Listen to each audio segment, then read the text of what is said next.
Es lo mismo llamar a una persona indígena a llamarla indio. Creo que hoy en día tenemos muy clara la diferencia entre ambos conceptos y que si bien es cierto a lo largo de la historia las palabras han guardado una gran carga peyorativa, hoy las empleamos de manera muy distinta, ¿no? Aunque algunos sectores de la sociedad aún consideran indio e indígena como sinónimo y que en años recientes ha tomado fuerza entonces una nueva manera de dirigirnos hacia nuestras comunidades que es pueblos originarios.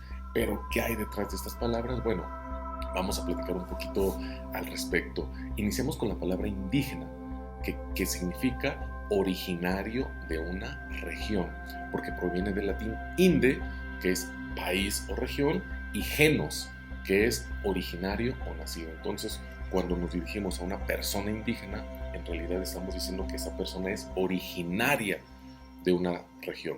Y este concepto empezó a utilizarse en el siglo XVI por los cronistas españoles.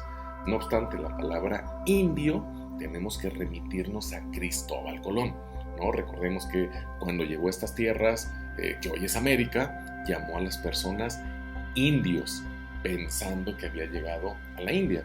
Entonces, en realidad, esta palabra quiere decir ser natural de la India.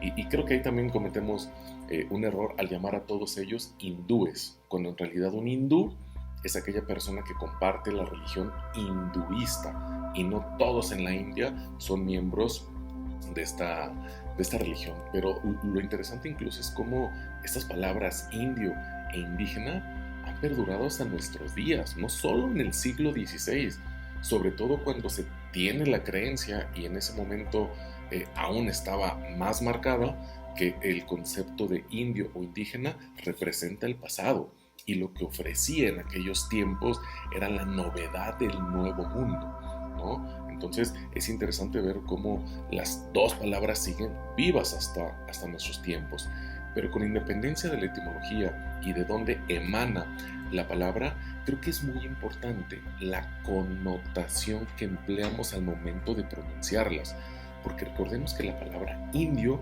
fue creada desde la visión del conquistador hacia el conquistado, de ahí su natural carga peyorativa, y con el paso del tiempo se ha vuelto sinónimo de inferior, de persona inculta, de persona pobre.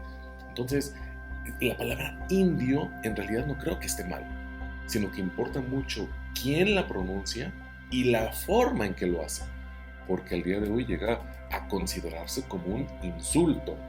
En cambio, la palabra indígena, si bien tiene también esta carga peyorativa, creo que con estas grandes reformas constitucionales que hemos tenido en México, se ha dotado a la misma de dignidad.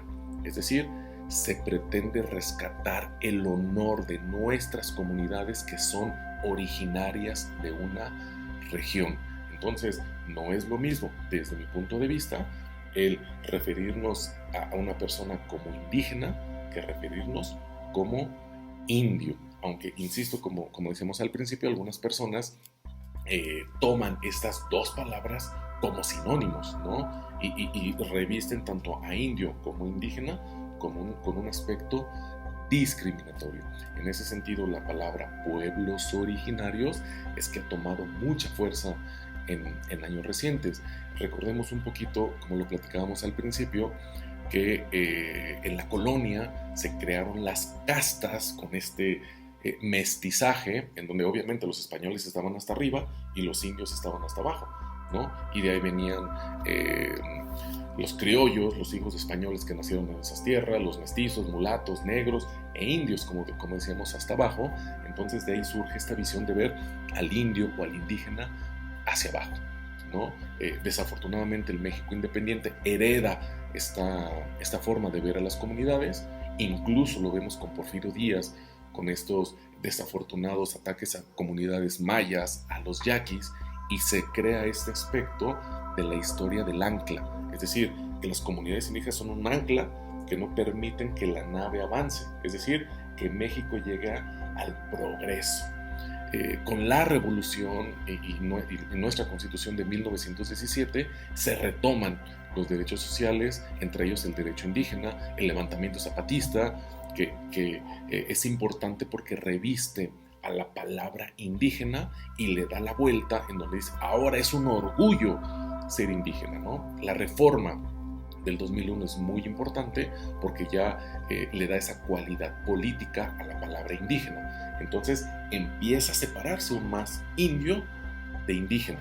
No obstante, siempre he creído que la historia que guardan las palabras tiene mucho peso y siempre vuelve a nosotros. Al día de hoy seguimos utilizando indígena con esta manera despectiva, ¿no? Entonces retomamos la palabra pueblos originarios, que en realidad, ¿qué es lo que está detrás? Considero los siguientes aspectos. Número uno, nos obliga a nombrar a las comunidades como ellos se autoidentifican.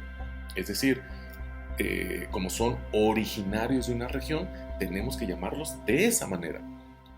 Purépechas, rarámuris, huirráricas, ¿no? Creo que la palabra pueblos originarios también pretende sustituir este concepto de indígena para abandonar o diluir todo este aspecto racial, todo ese aspecto de discriminación.